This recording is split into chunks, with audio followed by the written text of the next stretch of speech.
On va maintenant s'intéresser à quelques symboles propres au langage mathématique. Donc ici, si on commence, mon quantificateur universel, qui est le pour tout. Donc, si je veux dire qu'une propriété est vraie pour toutes les valeurs, bon, blablabla, je vais avoir un symbole pour représenter le pour tout. Et ce symbole-là, c'est tout simplement un A qui a la tête en bas, ici. C'est comme un A qui a la tête en bas, en fait. Donc, quand vous voyez ce symbole-ci, ça signifie pour tout. Je peux aussi m'intéresser au quantificateur existentiel, donc dire que quelque chose existe.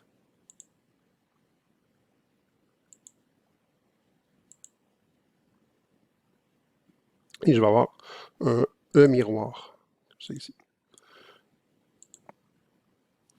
Donc, si vous voyez ce symbole-là dans un énoncé mathématique, ça annonce que quelque chose existe. Si je veux nier l'existence, donc si je veux dire qu'il n'existe pas, je vais tout simplement biffer le symbole avec une barre oblique ici, comme ça. OK, maintenant, si je veux dire qu'il existe une chose, mais que cette chose-là, elle est unique. Donc, il existe un unique quelque chose. Je commence avec le même symbole, mais je vais rajouter une petite information. Donc, il existe, c'est ici. Pour dire que cette chose-là, elle est unique, on va mettre un point d'exclamation à la suite du symbole d'existence. Donc, il existe un unique quelque chose.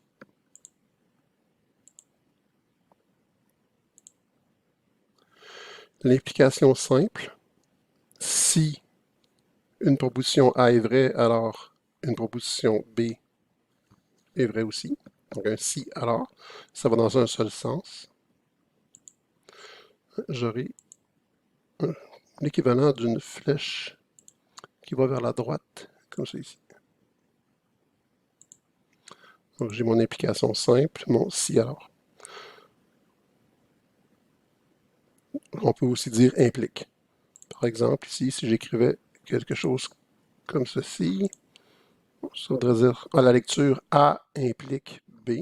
Donc, si A est vérifié, alors B est vérifié aussi. Donc, si A, alors B. On veut juste le symbole, donc je vais enlever les lettres. Par exemple, on pourrait dire si il pleut, alors l'asphalte est mouillé. Ça marche que dans un sens, parce que si l'asphalte est mouillé, ça ne veut pas dire qu'il pleut. Maintenant, l'implication double, qui est une équivalence logique, si et seulement si. Donc ça fonctionne dans les deux sens. Donc je vais rajouter une flèche, une pointe ici à ma flèche.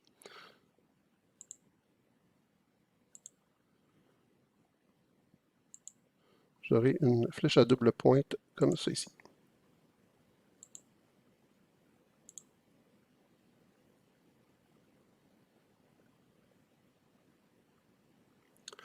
Par exemple, un exemple ici d'utilisation d'un langage courant du si seulement si, ou de l'équivalence. Admettons que si j'avais une sœur, appelons-la Lynn, et que mon père n'a qu'une fille, qui est donc Lynn, à dire je parle à ma sœur Lynn, si seulement si je parle à la fille de mon père, ben, c'est la même chose, puisque la fille de mon père, c'est ma sœur. Donc, si je parle à ma sœur, je parle à la fille de mon père. Si je parle à la fille de mon père, je parle à ma sœur. OK. Une équivalence logique dans le cadre d'une égalité. Donc, ce qu'on pourrait dire identiquement égal, puis le symbole qu'on va indiquer, sert de synonyme mathématique entre deux opérateurs. Donc, c'est un symbole d'égalité, mais à trois barres. Comme ça ici. Donc, c'est identiquement égal à. C'est-à-dire que ce n'est pas une égalité passagère. Les deux expressions à gauche et à droite sont toujours égales.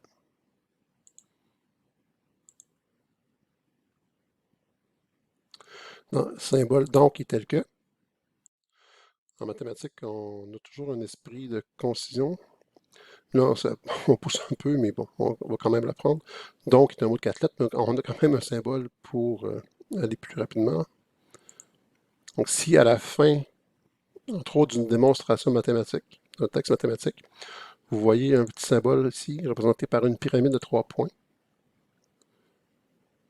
Un triangle en fait à 3 points, ben, vous pourrez comprendre que ça veut dire donc. Donc, le symbole pour donc et le petit triangle formé de 3 points. Et en ce qui concerne tel que, dans un texte, on va l'abréger T.Q. Oups. T.Q. Le petit triangle ici, formé de 3 points, c'est pour le donc. Puis mon tel que, ben, on va souvent l'abréger T.Q. dans un texte ou dans un ensemble.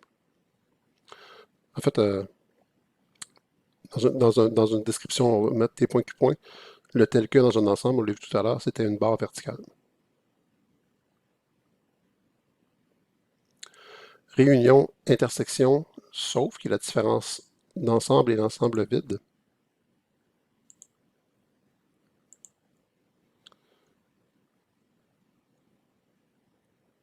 Alors, le symbole de réunion, c'est comme un U.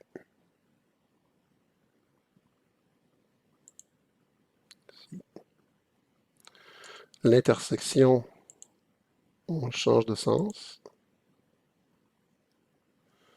La différence ensembliste, ou le sauf, on a une barre oblique comme celle-ci. Et l'ensemble vide, on le représente par un cercle qu'on biffe. Donc, comme ici. Vous avez peut-être déjà entendu l'expression 0 puis une barre, ça réfère à ça ici. Il faut faire attention par contre, ça ne veut pas dire, ce n'est pas le nombre 0. C'est vraiment un ensemble qui ne contient rien. L'ensemble vide. Qui ne contient aucun élément. OK. Si on veut synthétiser le fait que nous fassions la somme des éléments A indice I pour les I allant de 1 jusqu'à N, on va utiliser le S majuscule grec pour somme.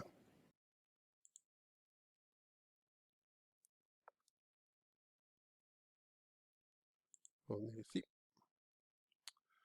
Et on va avoir donc, la somme. Comme je parle pour les I, je vais dire I. Allant de 1 jusqu'à N, je vais écrire égal 1. Puis on va aller mettre un N au-dessus du symbole. Des éléments A indice I. OK, alors ça c'est pour le symbole. Je vais l'illustrer par un exemple, mais je ne veux pas le laisser par après dans les notes. Donc ici, si je remplace AI par l'expression I carré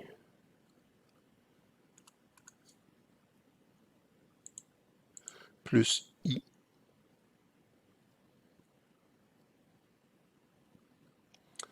plus I. Et si j'allais pour les I allant de 1 jusqu'à 3, qu'est-ce qu'on fait? Bon, au début, I vaut 1, donc on remplace I par 1 là-dedans. 1 au carré, ça fait 1. 1 plus 1, ça fait 2. J'ai mon symbole de sommation qui m'indique que je dois additionner, donc plus. J'incrémente la valeur de I. Donc, I passe de 1 à 2. Je remplace dans ça ici. 2 au carré, c'est 4. 4 plus 2, 6. Et encore une fois, I va augmenter de valeur. Donc, une incrémentation, je passe de 2 à 3. Donc, I vaut 3, ben 3 à la 2, 9. 9 plus 3, 12. Je suis rendu à 3 qui est ma valeur terminale, j'arrête. Donc, ce symbole-ci représentait la somme de 2, 6 et 12. On peut évidemment écrire la réponse par la suite.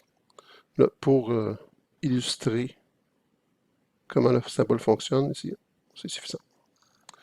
Je vais le retirer pour les notes. OK. Et on a l'équivalent pour le produit des éléments. Donc, si je ne veux pas additionner les valeurs successives, mais les multiplier, un produit, je vais donc prendre le P majuscule grec plutôt que le S. Ça va être la même Même façon d'écrire l'expression, sauf que du sigma majuscule qui est ici, on va mettre le pi majuscule pour le produit.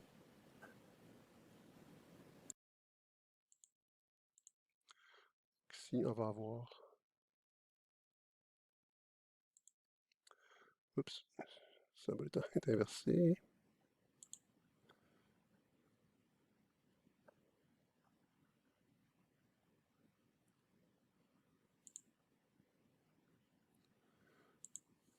Donc, produit de 1 jusqu'à n d a i.